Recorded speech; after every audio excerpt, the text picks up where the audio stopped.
Alors, dites-nous quel a été le scénario tout à fait étonnant de cette prise de Robotyne. Dmytro Kuleba décrit avec beaucoup de précision cette bataille. D'ailleurs, c'est rare qu'on ait autant de détails sur la façon dont s'est déroulée une bataille. Alors, Robotyne, vous allez voir, c'est là. Si on se concentre sur les 2 jours entre le début de l'assaut et la prise de la ville. Ici, vous avez eu en fait un groupe de 31 combattants, dont vous le voyez, à peu près une dizaine, sans aucune expérience de combat, qui pendant près d'une journée entière, à peu près 18 heures, ont rampé sur plusieurs kilomètres au milieu d'un champ de mines, 6 mines par mètre carré, c'est quand même colossal, jusqu'à atteindre un champ agricole. Ici, ils sont restés 2 jours dans l'attente de renforts supplémentaires, puis ont repris la route sur une dizaine de kilomètres, cette fois. Attendez, ils sont restés 2 jours sur comme ça, dans ces champs-là, exactement, dans l'attente, non pas face contre terre, ils se sont relevés, en fait, ils se sont cachés au milieu d'un champ d'arbres, c'est ça. Et puis il y avait un petit bâtiment qui sont dans l'attente donc de renforts. Ces renforts, une fois sur place,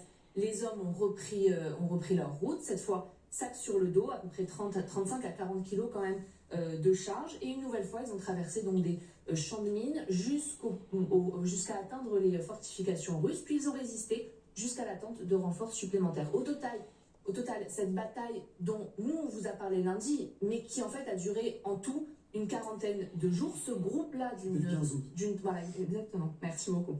Ce groupe d'une trentaine de personnes a fait le travail, je cite Dmytro Kuleba, d'un bataillon qui aurait dû être normalement constitué de plus de 400 personnes, 400 soldats, sachant qu'il s'agit là d'une des zones les plus difficiles du front. Il parle notamment, pour reprendre ces mots, d'avions, d'hélicoptères, de drones qui survolaient cet espace-là quasiment non-stop. Ce qui s'est passé là, c'est bien sûr héroïque, il faut le souligner, mais c'est surtout extrêmement stratégique. La prise de cette trentaine d'hommes, la prise de cette ville-là est stratégique. Pourquoi je vous dis ça? Regardez cette animation que je vous ai trouvée sur Twitter qui retrace justement l'avancée des troupes ukrainiennes sur les 2 dernières semaines. On voit très bien que les Ukrainiens donc, ont percé justement cette défense russe jusqu'à, possiblement, on attend confirmation, jusqu'au franchissement de la ligne Surovikin qui se trouve justement en dessous de Robotyne. Donc la ligne Surovikin, c'est la ligne de défense, avec en dessous de Robotyne, exactement. Donc la première ligne. Important, et Dmytro Kuleba l'explique très bien, les soldats ukrainiens ont ouvert la voie vers les villes du sud, Tokmak et Melitopol, qui sont, sachez-le, 2 des villes les plus importantes de cette région de Zaporizhzhia, et surtout, selon Dmytro Kuleba, alors c'est peut-être un petit peu optimiste, mais je vous cite ces mots, ils auraient même tracé la ligne tout droit vers la Crimée.